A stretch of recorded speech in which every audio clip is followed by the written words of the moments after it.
नारायण नारायण बजमन नारायण नारायण नारायण।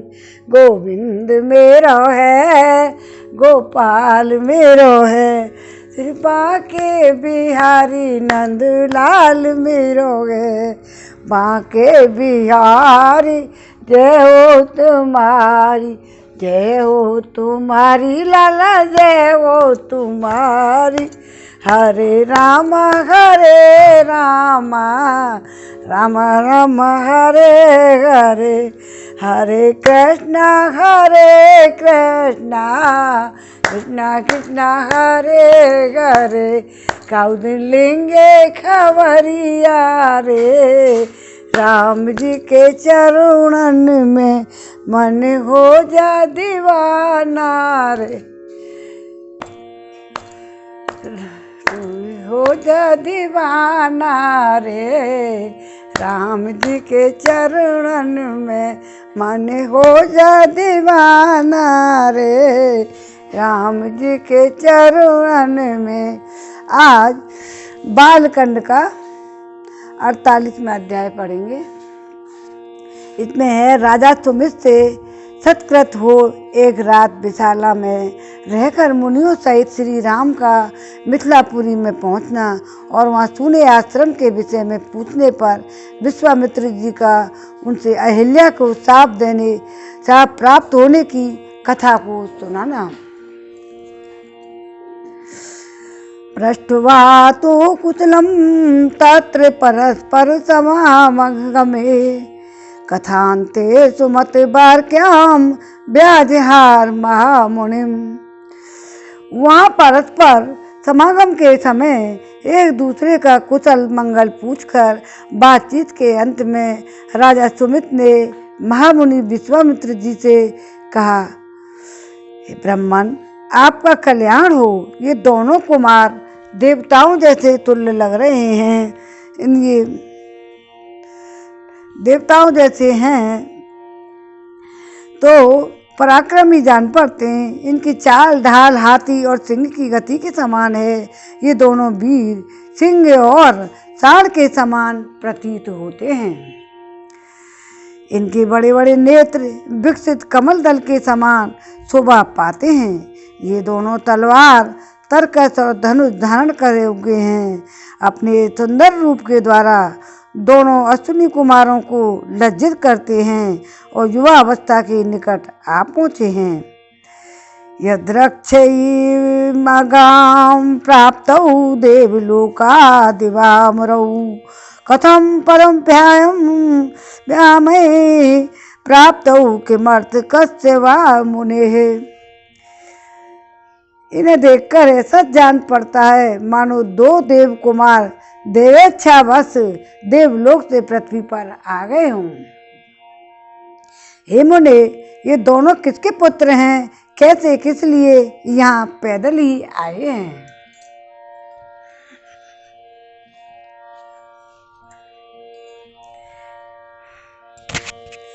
इन्हें देखकर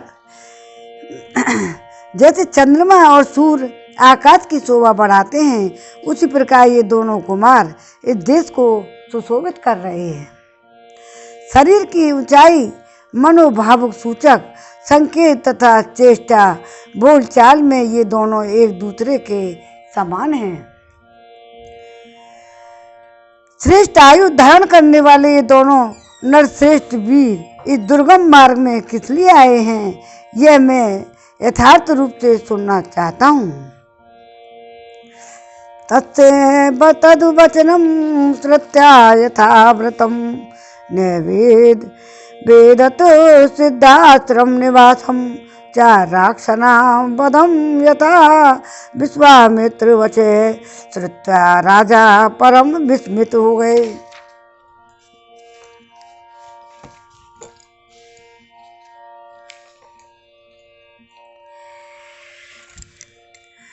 सुमित का यह वचन सुनकर विश्वामित्र जी ने इन्हें सब वृतांत यथार्थ रूप से निवेदन किया।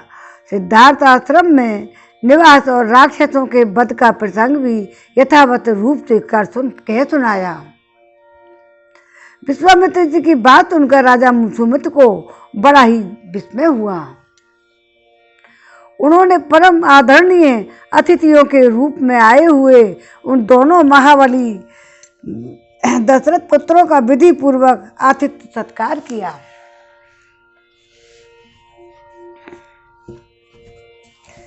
उन्होंने परम आदरणीय अतिथि के रूप में आए हुए इन दोनों महाबलों दशरथ पुत्रों का विधि पूर्वक आतिथ्य सत्कार किया।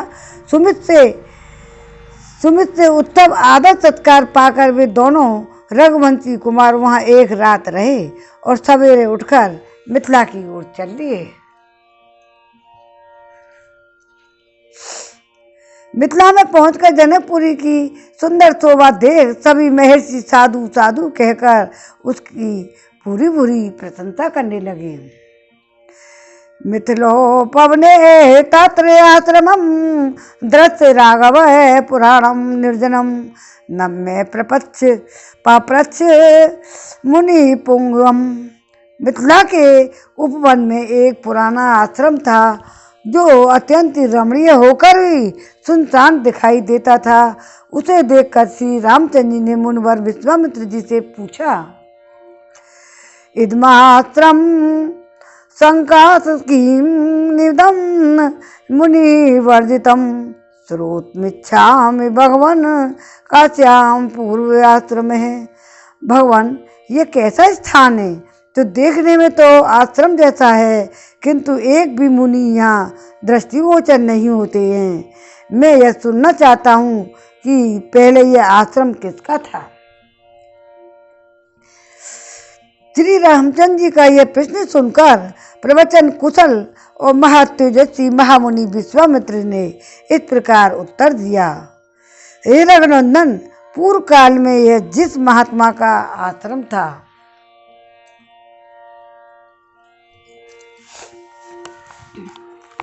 जिन्होंने क्रोध पूर्वक इसे साप दे दिया था, और उनका तथा उनके इस आश्रम का सब वृतांत तुमसे कहता हूँ।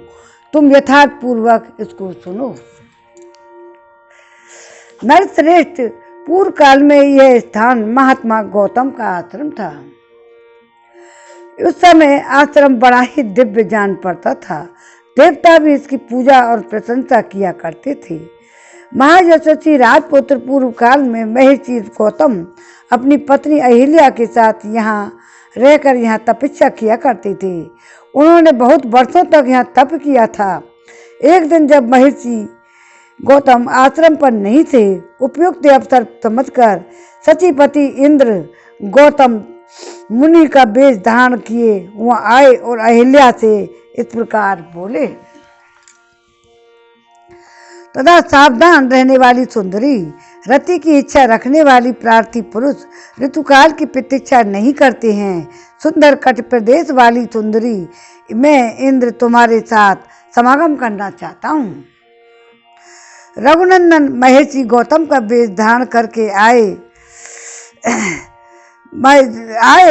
और इंद्र को पहचान कर भी उस दुर्बुद्धि वही नारी ने, अहो देवराज, इंद्र मुझे चाहते हैं, इस कौतूहल वश उसके साथ समागम का निश्चय करके वह प्रस्ताव उसने स्वीकार कर लिया।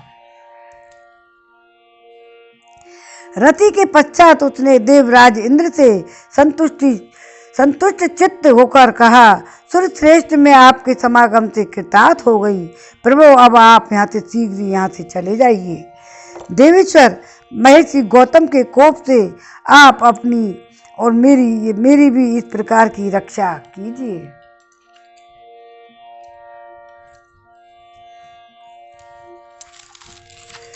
जब इंद्र ने अहिल्या से हंसते हुए कहा, सुंदरी, मैं भी संतुष्ट हो गया, अब जैसे आया था उसी तरह से चला जाऊंगा।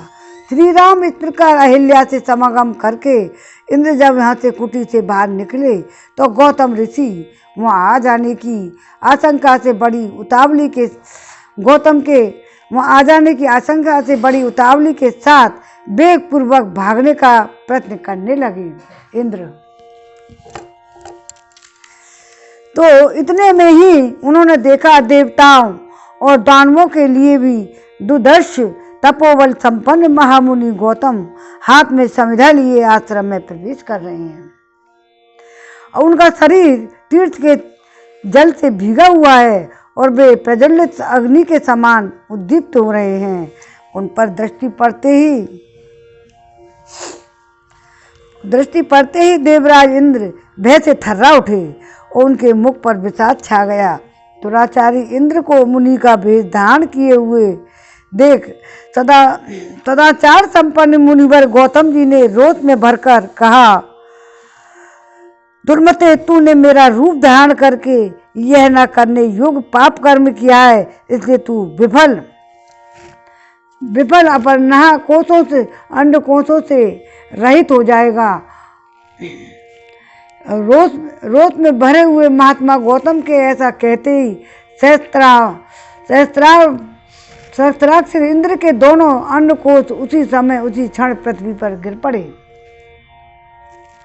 इंद्र को इस प्रकार शाप देकर गौतम ने अपनी पत्नी को भी शाप दिया, दुराचारी, तू भी यहाँ कई हजार वर्षों तक केवल एक हवा पानी पीकर ही उपवास करके कष्ट उठाती हुई राख में पड़ी रहेगी।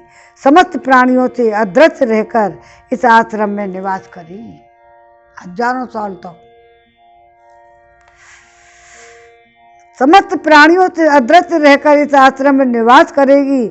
जब दुर्दर्श दशरथ कुमार राम इस घोर वन में पदार्पण करेंगे, उस समय तू पवित्र होगी। उनका आतिथ्य सत्कार करने से तो लोभ मोह आदि दोष दूर हो जाएंगे और तू प्रसन्नता पूर्वक मेरे पास पहुंचकर अपना पूर्ण शरीर धारण कर लेगी।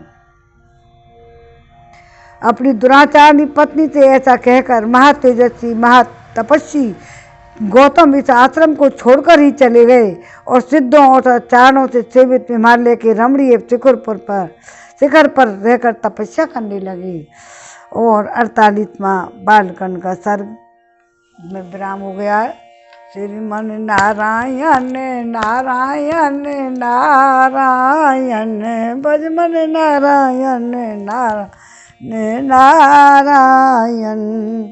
गोविंद मेरो है गोपाल मेरो है, श्री बांके बिहारी नंद लाल मेरो है। हरे रामा रामा रामा हरे हरे, कौदिलिंगे खबरिया रे। राम जी के चरणन में मन हो जा दीवाना रे, राम जी के चरणन में। अब 49वां सर्ग। पितृ देवताओं द्वारा इंद्र को भेड़े के अन्नकोश से युक्त करना तथा भगवान श्री राम के द्वारा अहिल्या का उद्धार एवं दोनों दंपति के द्वारा इनका सत्कार।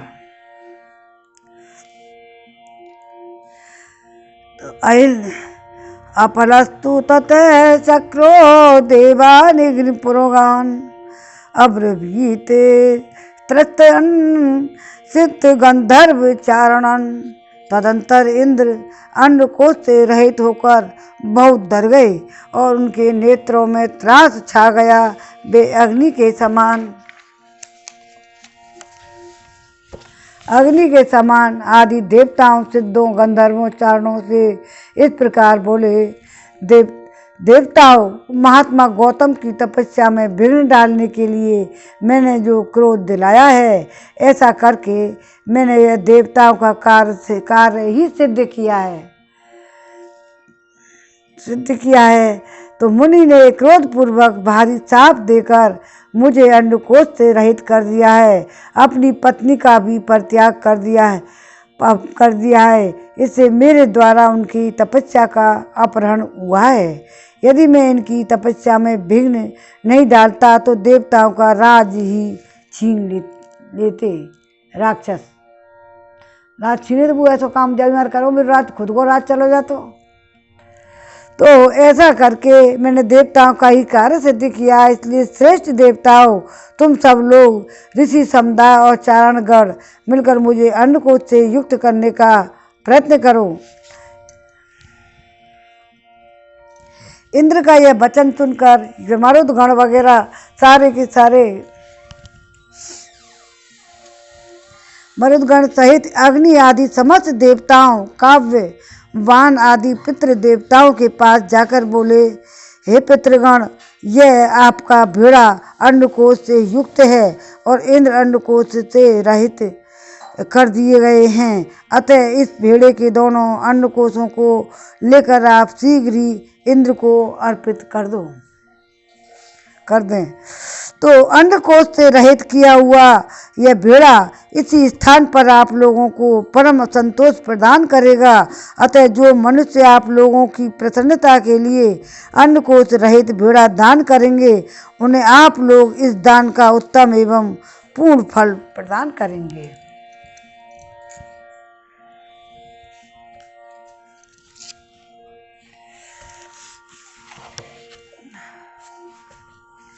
अग्नि की यह बात सुनकर पितृ देवता के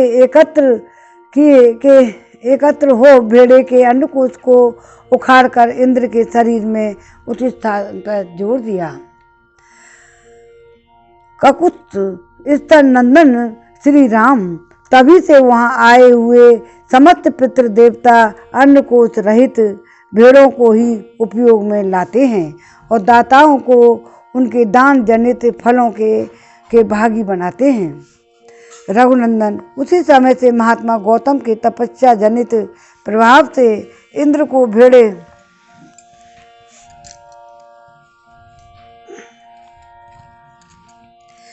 के अन्नकोश को धारण करने पड़े। महातेजस्वी श्री राम, अब तुम पुण्यकर्मा महर्षि गौतम के इस आश्रम पर चलो और इन देव रूपणी महाभागा अहिल्या का अब उद्धार करिए। विश्वामित्र जी का यह वचन सुनकर लक्ष्मण सहित श्री राम उनको महर्षि को आगे करके उस आश्रम में प्रवेश किया। आवाज आ रही है? वहां जाकर उन्होंने देखा महासौभाग्यशाली अहिल्या अपनी तपस्या से देदीप्यमान हो रही है। इस लोक के मनुष्य तथा संपूर्ण देवता और असुर भी वहां आकर उन्हें देख नहीं सकते थे। उनका स्वरूप दिव्य और विधाता ने बड़े प्रयत्न से उनके अंगों का निर्माण किया था। वे महामयी सी प्रतीत होती थीं। धूम से घिरी हुई प्रज्वलित अग्नि शिखा की जान पड़ती थी। ओले और बादलों से ढकी हुई पूर्ण चंद्रमा की प्रभासी दिखाई देती थी और जल के भीतर उदासित होने वाली सूर्य की दुर्दर्श प्रभा के समान दृष्टिगोचर होती थी। सुंदर थी, तभी तो वो आकर्षित हुआ इंद्र। गौतम के साप बस इन रामचंद्र जी का दर्शन होने से पहले तीनों लोकों के किसी भी प्राणी के लिए उनका दर्शन होना कठिन था। श्री राम का दर्शन मिल जाने से जब उनका साप का अंत हो गया तब वे उनके सबको दिखाई देने लगी। उसी समय श्री राम और लक्ष्मण ने बड़ी प्रसन्नता के साथ अहिल्या को दोनों चरणों का स्पर्श किया। बड़ी प्रसन्नता के साथ उनका स्पर्श किया और महर्षि गौतम के वचनों का स्मरण करके अहिल्या ने बड़ी सावधानी के साथ उन दोनों भाइयों को आदरणीय अतिथि के रूप में अपनाया और पाद अर्ध और कर्पित करके उनका आतिथ्य सत्कार भी किया। श्री रामचंद्र ने शास्त्रीय विधि के अनुसार अहिल्या का आतिथ्य ग्रहण किया। उस समय देवताओं की दुंदुभी बज उठी, साथ ही आकाशवाणी फूलों की भारी वर्षा होने लगी। गंधर्वों और अप्सराओं द्वारा महान उत्सव मनाया जाने लगा। साधु साधवती देवास्तव महाल्याम संपूजनम तपोबल विसुंदगी गौतम से यशागम। गौतम ऋषि भी आ गए। महर्षि गौतम के अधीन रहने वाली अहिल्या अपनी तप शक्ति से विशुद्ध स्वच्छ स्वरूप को प्राप्त हुई। यह देख संपूर्ण देवताओं ने साधुवाद देते हुए उनकी भूरी भूरी प्रशंसा करने लगे। महातेजस्वी महातपस्वी गौतम भी अहिल्या को अपने साथ में पाकर सुखी हो गए। उन्होंने श्री राम की विधिवत पूजा करके तपस्या आरंभ की। महामुनि गौतम की ओर से विधि पूर्वक उत्तम पूजा आदर सत्कार पाकर श्री राम भी मुनिवर विश्वामित्र जी के साथ मिथिलापुरी को चले गए। अब 49वां अध्याय भी विराम हो गया। अब 50वां।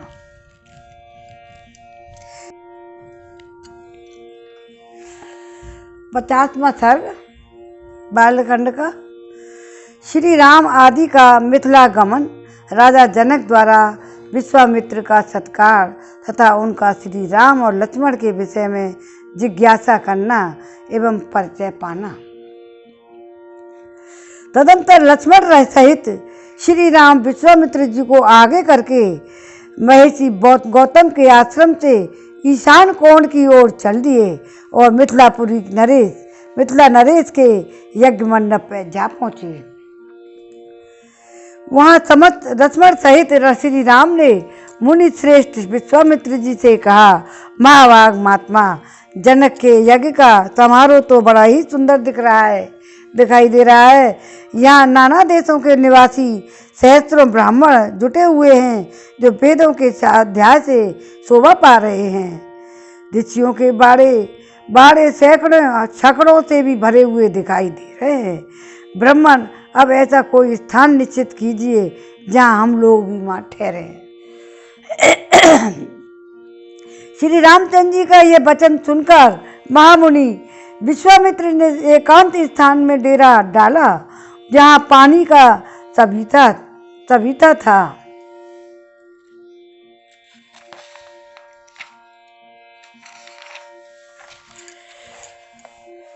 अनिंद उत्तम आचार विचार वाले नृपश्रेष्ठ महाराज जनक ने जब सुना कि विश्वामित्र जी पधारे हैं, तब वे तुरंत अपने पुरोहितों सहित तथा नंद जी को आगे करके अर्घ लिए विनीत भाव से उनके स्वागत करने के लिए चल दिए।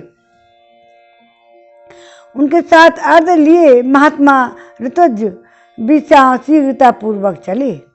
राजा ने विनीत भाव से सहसा आगे बढ़कर महर्षि की आगवानी की और धर्मशास्त्र के अनुसार विश्वामित्र जी को धर्मयुक्त अव्यय अर्घ समर्पित किया।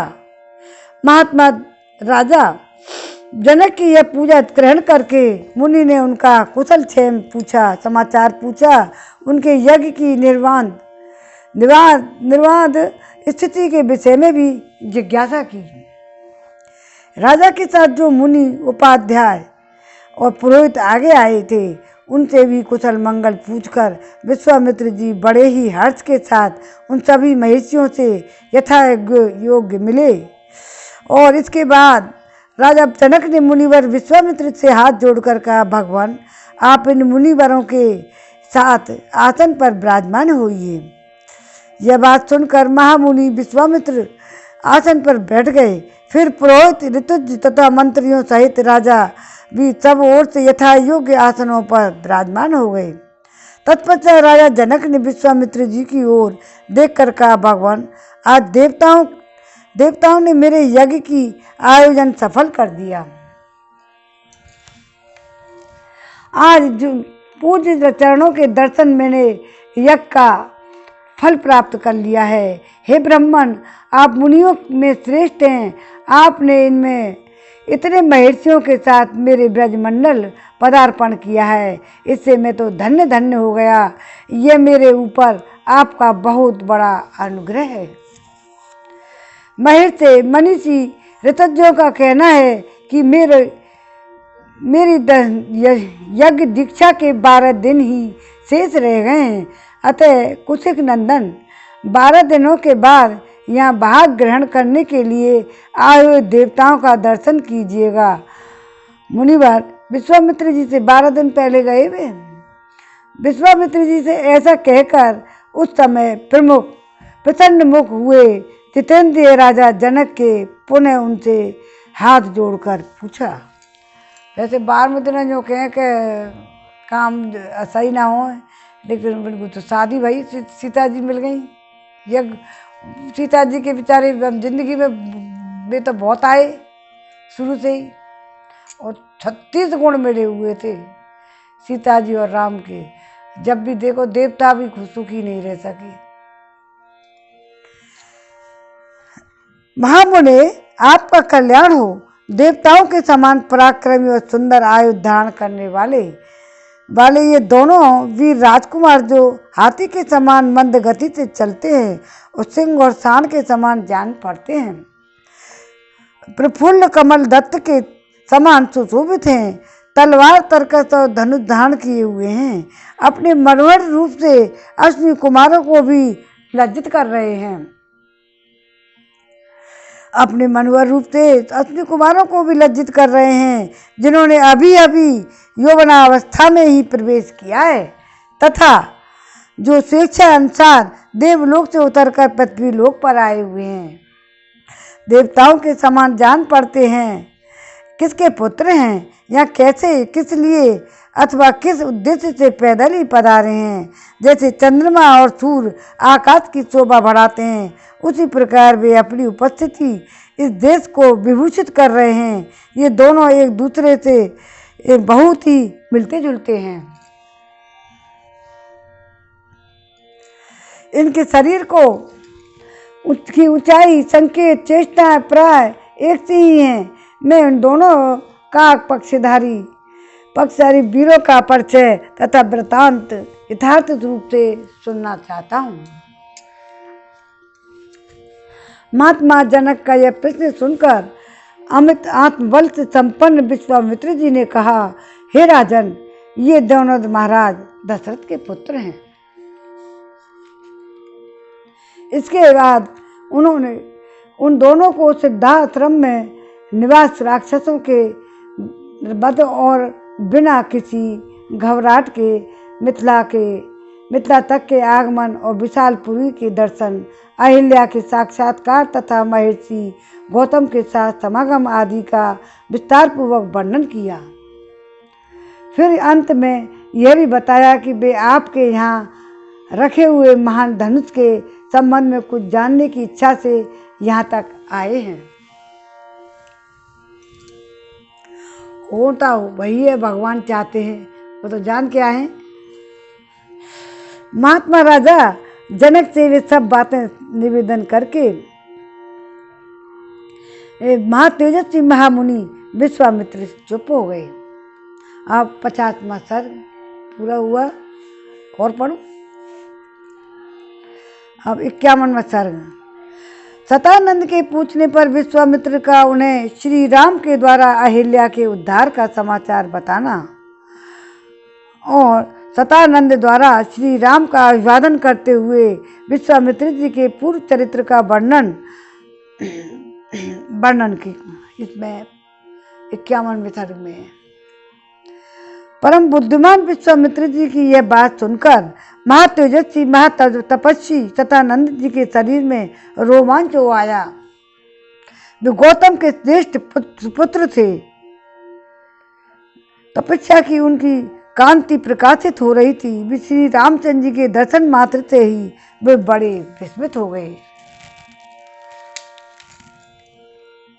उन दोनों राजकुमारों को सुखपूर्वक बैठे देख सतानंद ने मुनि श्रेष्ठ विश्वामित्र जी से पूछा, मुनिवर, मेरी यशस्विनी माता अहिल्या बहुत दिनों से तपस्या कर रही थी। क्या आपने राजकुमार श्री राम को उनका दर्शन कराया? क्या मेरी महातेजस्विनी व यशस्वी माता अहिल्या ने वन में होने वाले फल फूल आदि से समस्त देहधारियों के लिए पूजनीय श्री रामचंद्र जी का पूजन आदर सत्कार किया था?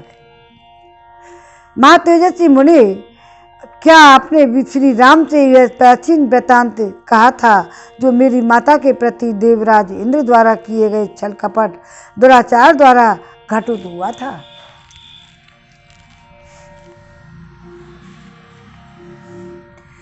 मुनि श्रेष्ठ कौशिक, आपका कल्याण हो। क्या श्री रामचंद्र जी के दर्शन आदि के प्रभाव से मेरी माता शाप मुक्त हो पिताजी के जा मिली है? वो माई जनक के पास रहते थे। सतानंद जो उनका पुत्र थे ना गौतम के,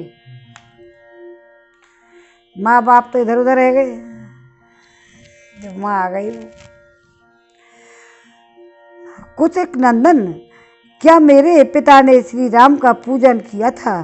क्या उन महात्मा की पूजा ग्रहण करके ये महातेजस्वी श्री राम यहाँ पधारे हैं? विश्वामित्र जी, क्या यहाँ आकर मेरे माता पिता द्वारा सम्मानित हुए श्री राम ने मेरे पूज्य पिता का शांत चित्त से अभिवादन किया था? सतानंद का यह प्रश्न सुनकर बोलने की कला जानने वाले ब्रह्मा मुनि विश्वामित्र ने बातचीत करने में कुशल सतानंद को इस प्रकार उत्तर दिया। मुनि श्रेष्ठ, मैंने कुछ उठा नहीं रखा है। मेरा जो कर्तव्य था उसे मैंने पूरा किया। महर्षि गौतम से उनकी पत्नी अहिल्या उसी प्रकार जा मिली हैं जैसे भृगवंशी जब नग्नि रेणुका मिली है। बुद्धिमान विश्वामित्र जी की यह बात सुनकर महातेजस्वी सतानंद ने श्री रामचंद्र जी से यह बात कही। हे नरश्रेष्ठ, आपका स्वागत है रघुनंदन। मेरा अहो भाग्य जो आपने किसी से पराजित न होने वाले महर्षि विश्वामित्र को आगे करके यहाँ तक पधारने का जो कष्ट उठाया। अचिंत्य कर्मा तपसा ब्रह्म ऋषि अपर्वित प्रभे विश्वामित्रो महातेजा वेदम्यन परमाम गतिम। महर्षि विश्वामित्र के कर्म अचिंत्य हैं। वे तपस्या से ब्रह्म ऋषि पद को प्राप्त हुए हैं। इनकी कांति असीम है और ये महातेजस्वी हैं। मैं इनको जानता हूँ। ये जगत के परम आश्रय और हितैषी हैं। श्री राम, इस पृथ्वी पर आपसे बढ़कर धन्याति धन्य पुरुष दूसरा कोई नहीं है, क्योंकि कुशनंदन विश्वामित्र आपके रक्षक हैं जिन्होंने बड़ी भारी तपस्या की है। मैं महात्मा कौशिक के बल और स्वरूप का यथार्थ वर्णन करता हूँ। आप ध्यान देकर मुझसे यह बात सब वृत्तांत सुनिए। उनके पिताजी का ये विश्वामित्र पहले एक धर्मात्मा राजा थे। कौन कह रहे हैं ये बात? ये सतानंद जी बता रहे हैं। अच्छा। गौतम का पुत्र भगवान राम को। विश्वामित्र पहले एक धर्मात्मा राजा थे। इन्होंने शत्रुओं के दमन पूर्वक दीर्घ काल तक राज्य किया था। वे धर्मज्ञ और विद्वान होने के साथ ही प्रजा वर्ग के हित साधन में तत्पर रहते थे। प्राचीन काल में कुश नाम से प्रसिद्ध एक राजा हो गए।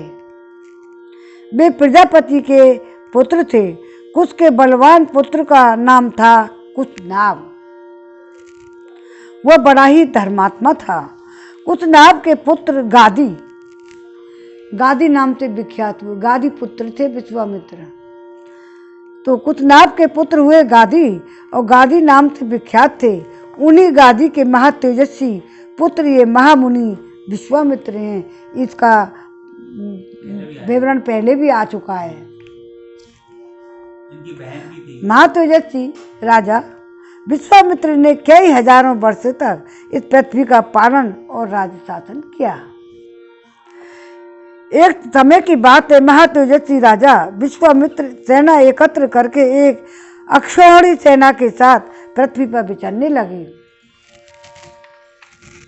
वे अनेकानेक नगरों और राष्ट्रों, नदियों और बड़े बड़े पर्वतों और आश्रमों में क्रम से विचरते हुए महर्षि वशिष्ठ के आश्रम पर आ पहुँचे। अब कल बता रही थी ना मैं, तो वो कथा है। वे अनेकानेक मुझे पहले पढ़ ली, उसमें आई थी श्रीमद् भागवत में। वे अनेकानेक नगरों, राष्ट्रों, नदियों, बड़े बड़े पर्वतों और आश्रमों पर में क्रम से विचरते हुए महर्षि वशिष्ठ के आश्रमों पर आ पहुँचे, जो नाना प्रकार के फूलों और लताओं और शोभा से वृक्षों से शोभा पा रहा था। नाना प्रकार के मृग, वन्य पशु वहाँ सब ओर फैले हुए थे तथा सिद्ध और चारण उस आश्रम में निवास करते थे। देवता, दानव, गंधर्व, किन्नर उसकी शोभा बढ़ाते थे। शांत मृग वहाँ भी रहते थे। बहुत से ब्राह्मण और ब्रह्म ऋषियों और देव ऋषियों के समुदाय उसका सेवन करते थे। तपस्या से सिद्ध हुए अग्नि के समान तेजस्वी महात्मा, ब्रह्मा के समान महामहिम महात्मा सदा उस आश्रम में भरे रहते थे। उनमें से एक जल पीकर रहता था तो कोई हवा पीकर रहता था। कितने ही महात्मा फल फूल खाकर अपने अपनी महात्मा थे बहुत, कोई कैसे रहता था, कोई कैसे रहता था, कोई फल फूल खाकर, अब कोई सूखे पत्ते चबाकर ही रहते थे। राग आदि दोषों को जीतकर मन और इंद्रियों पर काबू रखने वाले बहुत से ऋषि जप होम में लगे रहते थे। बाल खिल्ल मुनिगण, अनान्य बेखानस महात्मा सब ओर से उस आश्रम की शोभा बढ़ाते थे। इन सब विशेषताओं के कारण कौन थे? ब्रह्म ऋषि वशिष्ठ जी। वशिष्ठ का वह आश्रम दूसरे ब्रह्म लोक के समान ही प्रतीत होता था।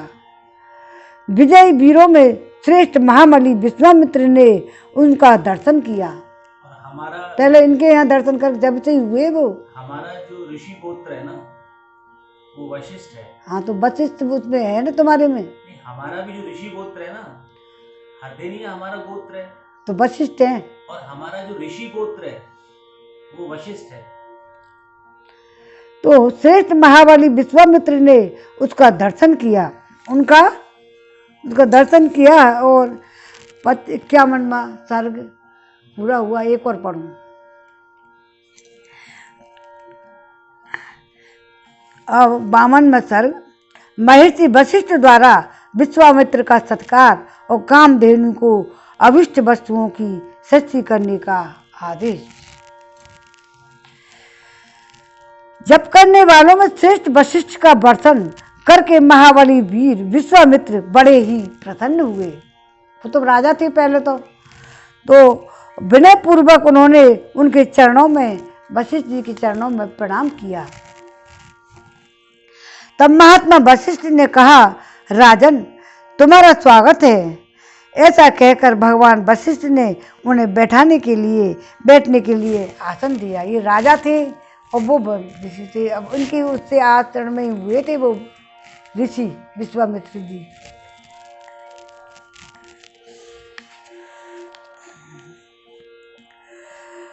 तो बुद्धिमान विश्वामित्र आसन पर विराजमान हुए। तब मुनिवर वशिष्ठ ने उन्हें विधि पूर्वक फल मूल का उपहार अर्पित किया। वशिष्ठ जी से यह आतिथ्य सत्कार ग्रहण करके राज शिरोमणि महातेजस्वी विश्वामित्र ने उनके तप, अग्निहोत्र, शिष्य वर्ग तथा लता वृक्ष आदि का कुशल समाचार पूछा। फिर वशिष्ठ जी ने उन नृपश्रेष्ठ से सबके सकुशल होने की बात बताई। फिर जप करने वालों में श्रेष्ठ ब्रह्म कुमार महातेजस्वी तपस्वी वशिष्ठ ने वहाँ सुखपूर्वक बैठे हुए राजा विश्वामित्र से इस प्रकार पूछा, राजन तुम सकुशल तो हो ना? धर्मात्मा नरेश, क्या तुम धर्म पूर्वक प्रजा को प्रसन्न रखते हुए राजोचित रीति नीति से प्रजा वर्ग का पालन करते हो? शत्रुसूदन, क्या तुमने अपने भृत्यों का अच्छी तरह से भरण पोषण किया है? भृत्यों भाइयों का। और क्या वे तुम्हारी आज्ञा से के अधीन रहते हैं? क्या तुमने समस्त शत्रुओं पर अपनी विजय प्राप्त कर ली है? शत्रुओं को संताप देने वाले पुरुष सिंह निष्पाप नरेश, क्या तुम्हारी सेना, कोष, मित्र वर्ग तथा पुत्र पौत्र आदि सब सकुशल तो हैं? तब महातेजस्वी राजा विश्वामित्र ने विनय पूर्वक महर्षि वशिष्ठ को उत्तर दिया, हाँ भगवान, मेरे यहाँ सर्वत्र कुशल हैं। तत्पश्चात वे दोनों धर्मात्मा पुरुष बड़ी प्रसन्नता के साथ बहुत देर तक परस्पर वार्तालाप करते रहे।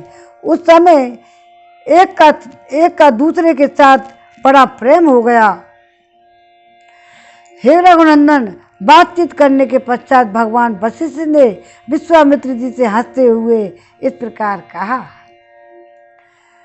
आतिथ्यम कर्तुमिच्छामि बालस्य च महाबल तब चैवान प्रेमे से यथाई संप्रत्यक्षते। महाबली नरेश, तुम्हारा प्रभाव असीम है। मैं तुम्हारा और तुम्हारी इस सेना का यथा योग्य आतिथ्य सत्कार करना चाहता हूँ। तुम मेरे इस अनुरोध को स्वीकार करो। राजन, तुम अतिथियों में श्रेष्ठ हो, इसलिए यज्ञ पूर्वक तुम्हारा सत्कार करना मेरा कर्तव्य है। अतः मेरे द्वारा किए गए इस सत्कार को तुरंत ग्रहण करो। बहुत विद्वान थे वशिष्ठ ऋषि, तो उन्हें पहचान गए तो ये बन सकते हैं ऋषि। तो वशिष्ठ का ऐसा कहने पर महाबुद्धिमान राजा विश्वामित्र ने कहा, मुनि, आपके सत्कारपूर्ण वचनों से ही मेरा पूर्ण सत्कार हो गया। भगवान आपके आश्रम पर जो विद्यमान हैं,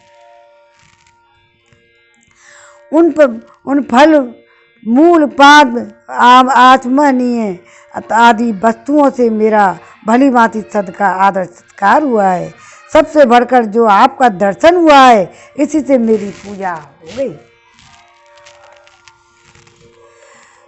महाज्ञानी महर्षि, आप सर्वथा मेरे पूजनीय हैं, तो भी आपने मेरा भली भांति पूजन किया है। आपको नमस्कार है। अब मैं यहाँ से जाऊँगा। आप मैत्रीपूर्ण दृष्टि से मेरी ओर देखिए। ऐसा कहते हुए राजा विश्वामित्र से उदार चित्त धर्मात्मा वशिष्ठ ने निमंत्रण स्वीकार करने के लिए बारंबार आग्रह किया। तब गादिनंदन विश्वामित्र ने उन्हें उत्तर देते हुए कहा, बहुत अच्छा, मुझे आपकी आज्ञा स्वीकार है। मुनिवर, आप मेरे पूजनीय हैं। आपकी जैसी रुचि हो, आपको जो प्रिय लगे वही हो। राजा के ऐसा कहने पर जब करने वालों में श्रेष्ठ मुनिवर वशिष्ठ बड़े ही प्रसन्न हुए। उन्होंने अपनी उस चितकबरी होम धेनु को बुलाया। अब वो देंगे वह गाय धेनु को बुलाया, जिसके पाप अथवा मैल धुल गए हों, वे कामधेनु थी। उसे बुलाकर ऋषि ने कहा, सबले शीघ्र आओ मेरी यह बात सुनो। मैंने सेना सहित इन राज ऋषि का महाराजाओं के योग्य उत्तम भोजन आदि के द्वारा आतिथ्य सत्कार करने का निश्चय किया है। तुम इस मनोरथ को सफल करो। षड्रस भोजनों में से जिसको जो पसंद हो उसके लिए यह सब प्रस्तुत करो। वो इनमें कुछ बात होगी फिर बाद में। दिव्य कामधेनु, आज मेरे कहने से इन अतिथियों के लिए अभिष्ट वस्तुओं की वर्षा करो। सबले सरस पदार्थ, अन्न पान, लेम्बे, चटनी आदि और चोब्बे चूसने की वस्तु से युक्त भांति की अग्नि अन्नों की ढेरी लगा दी और सभी आवश्यक वस्तुओं का सृष्टि कर दी। शीघ्रता करो, विलम्ब न करो हो पावे। अब 52वां सर्ग का अध्याय पूरा हुआ। एक और चलो 53वां सर्ग। कामधेनु की सहायता से उत्तम अन्न पान द्वारा सेना सहित तुम तृप्त हुए। विश्वामित्र का वशिष्ठ से उनकी कामधेनु को मांगना और उनके देने से अस्वीकार करना। अब झंझट होगा, कह रही ना झंझाई पे हुआ सब कुछ। तो शत्रुसूदन महर्षि वशिष्ठ ऐसा कहने पर चितकबरे रंग की इस कामधेनु ने जिसकी जैसी इच्छा थी उसके लिए वैसी ही सामग्री जुटा दी। ईख, मधु, लावा और मेरे श्रेष्ठ आश्रम पालक इस रस आदि नाना प्रकार के बहुमूल्य भक्ष्य पदार्थ प्रस्तुत कर दिए। गरम गरम भात के पर्वत के सुदृढ़ ढेर लगा दिए। मिष्टान, खीर, दाल भी तैयार हो गई। दूध, दही और घी की तो नहरें बहने लगी। भांति भांति के सुस्वाद रस खांडव तथा नाना प्रकार के भोजनों से भरी हुई चांदी की सहस्त्रों थालियां सज गईं। श्री राम महेशी वशिष्ठ ने विश्वामित्र को सारी सेना के लोगों को भली भांति तृप्त किया और उसने उस सेना में बहुत से हष्ट पुष्ट सैनिक थे। उन सबको यह दिव्य भोजन पाकर बड़ा ही संतोष हुआ। राजर्षि विश्वामित्र भी इस समय अंतःपुरी की ओर रानियों और ब्राह्मणों और पुरोहितों के साथ बहुत ही हष्ट पुष्ट हो गए। अमाल्य मंत्री और भृत्यों सहित और पूजित हो वे बहुत ही प्रसन्न हुए। वशिष्ठ जी से इस प्रकार बोले, ब्राह्मण, आप स्वयं मेरे पूजनीय हैं, तो भी आपने मेरा पूजन किया, बड़ी माती स्वागत सत्कार किया। बातचीत करने में कुशल महेश से अब मैं एक बात कहता हूँ, उसे आप सुनिए। भगवान, आप मुझसे 1,00,000 गौएं लेकर यह चितकबरी गाय मुझे दे दीजिए, क्योंकि यह गौ रत्न स्वरूप है और रत्न लेने का अधिकारी राजा होता है। ब्राह्मण, मेरे इस कथन पर ध्यान देकर मुझे सबला गौ मुझे दे दीजिए, क्योंकि यह धर्मतः मेरी ही वस्तु है।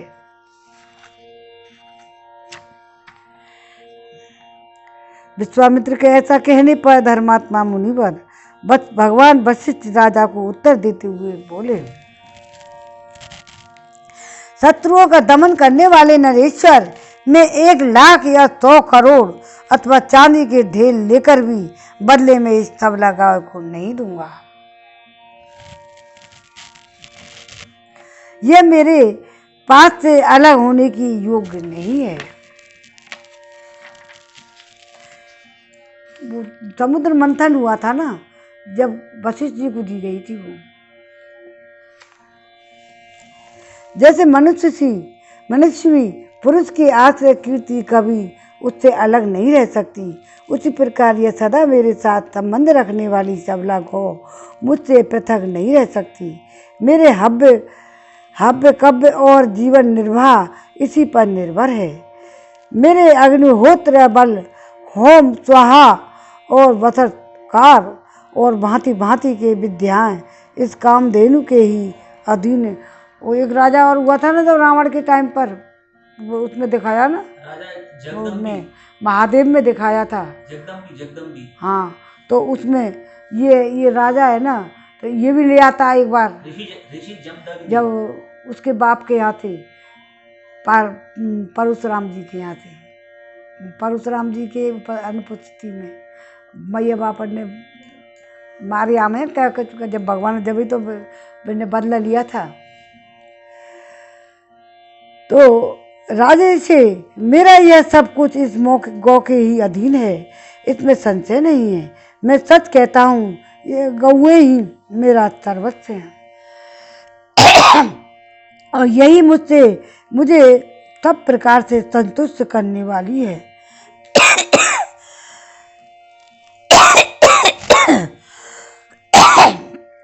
राजन, बहुत से ऐसे कारण हैं जिनसे बाध्य होकर मैं सबला गौ आपको नहीं दे सकता। वशिष्ठ जी के ऐसा कहने पर बोलने में कुशल विश्वामित्र अत्यंत ही क्रोधपूर्वक इस प्रकार बोले, मुने, मैं आपको 14,000 ऐसे हाथी दे रहा हूँ जिनके कसने वाले रस्से, गले के आभूषण और अंकुश भी सोने के बने हुए होंगे। उनमें सबसे वे हाथी विभूषित होंगे। उत्तम व्रत का पालन करने वाले मुनिवर, इनके सिवा मैं 800 सुवर्ण में और रथ प्रदान करूँगा, जिनकी शोभा के लिए सोने के घुंघरू होंगे, और एक रथ में 4 सफ़ेद रंग के घोड़े जुते हुए होंगे। अच्छी जाति के और उत्तम देश में उत्तम महातेजस्वी 11,000 घोड़े भी आपकी सेवा में अर्पित करूँगा। इतना ही नहीं, नाना प्रकार की रंग वाली नई नई अवस्था की 1 करोड़ गौएं भी दूंगा, परंतु यह सब लगाए मुझे दे दीजिए।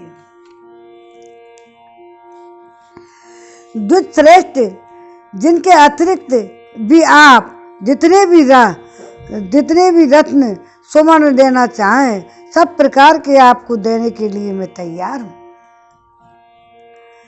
किंतु यह चितकबरी गाय मुझे दे दीजिए। बुद्धिमान विश्वामित्र के ऐसा कहने पर भगवान वशिष्ठ बोले, राजन, मैं अब चितकबरी गाय तुम्हें किसी प्रकार भी नहीं दूंगा। इतने प्रलोभन के लिए मैं नहीं दूंगा। तो यह मेरा रत्न है, यही मेरा धन है, यही मेरा सर्वस्व है, यही मेरा जीवन भी मेरा ही है।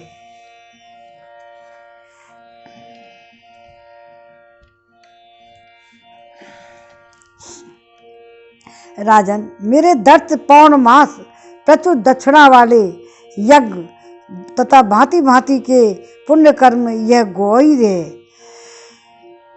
इसी पर मेरा कुछ जीवन निर्भर है। सब कुछ इसी पर निर्भर। नरेश्वर, मेरे सब शुभ कर्मों का मूल यही है, संशय नहीं है। बहुत ही व्यर्थ बात करने से क्या लाभ, मैं इस कामधेनु को कदापि नहीं दूंगा। 53वां अध्याय सर्ग में विराम हो गया है, अब कल करेंगे।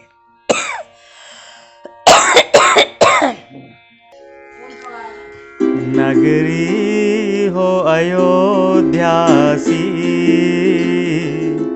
रघुकुल सा घराना हो, और चरण हो राघव के जहाँ मेरा ठिकाना हो। लक्ष्मण सा भाई हो,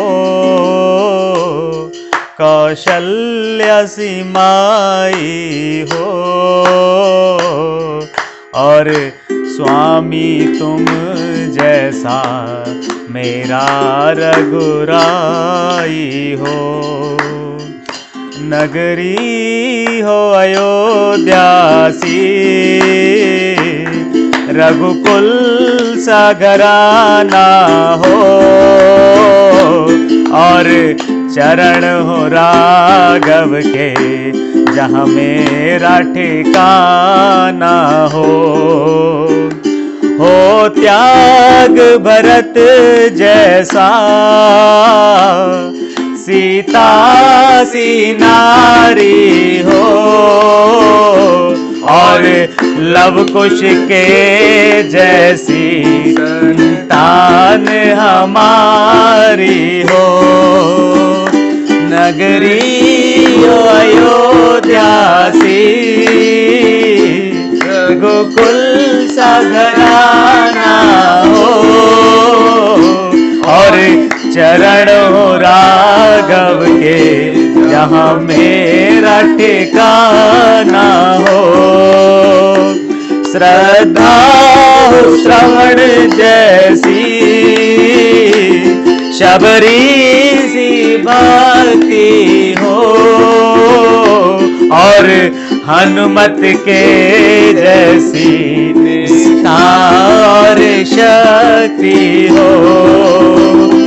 नगरी हो अयोध्यासी, रघुकुल सा घराना हो, और चरण हो राघव के जहाँ मेरा ठिकाना हो। सरयू का किनारा हो, निर्मल जल धारा हो, और तरस मुझे भगवन हरि घड़ी तुम्हारा हो।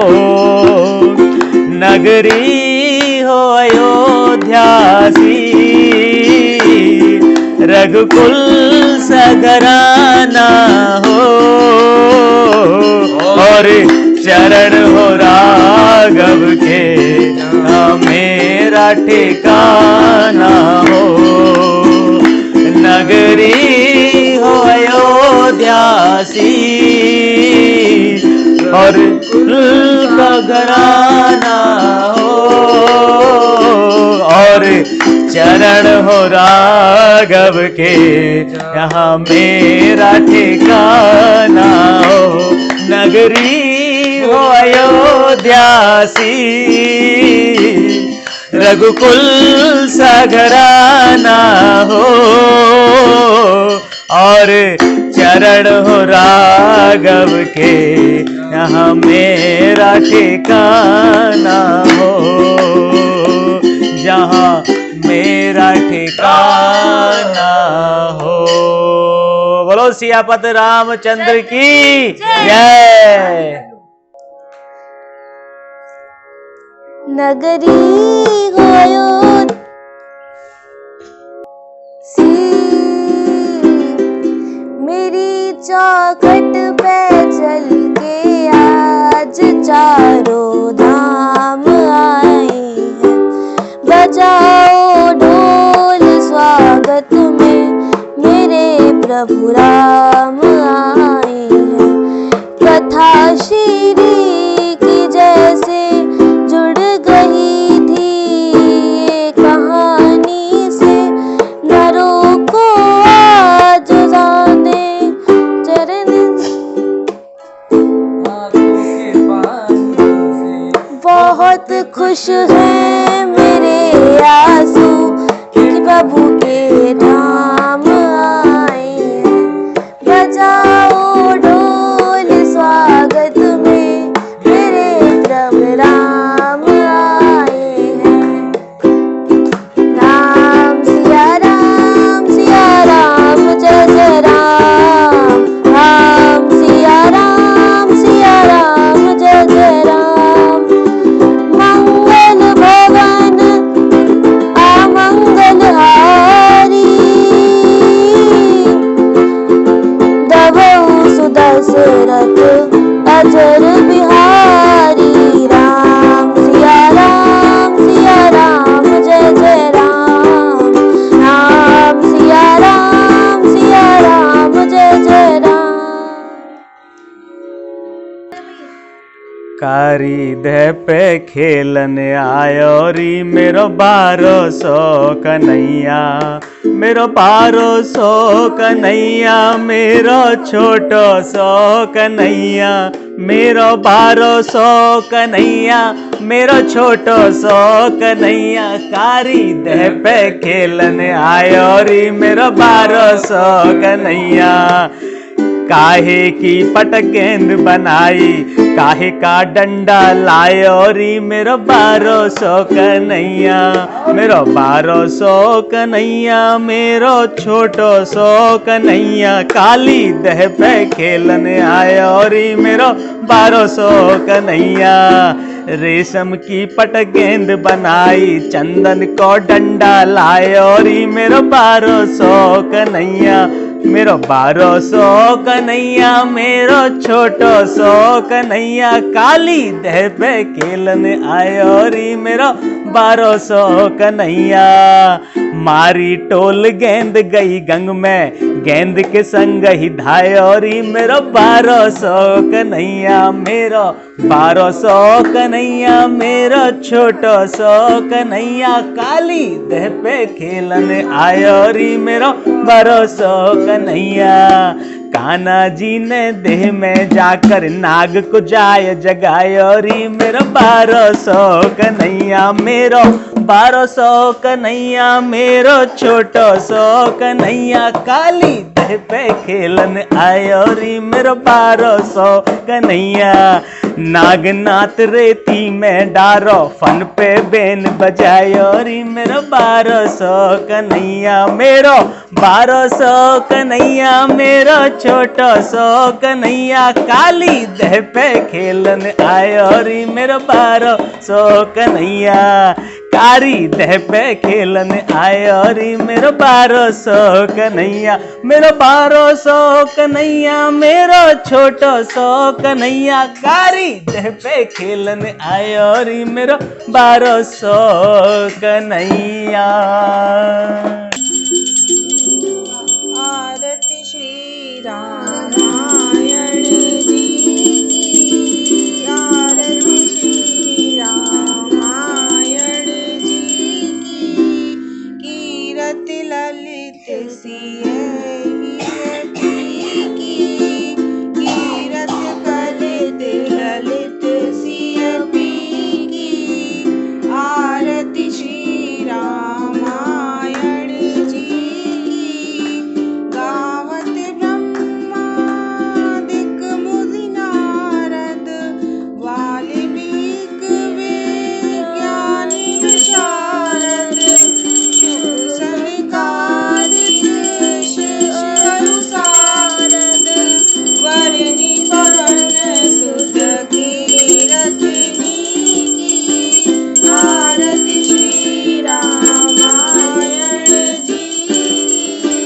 संतन गावन शंभु भवानी, असुघट संभव मुनि विज्ञानी, व्यास आदि कवि कुंज बखानी, कागभूषण गरुड़ की,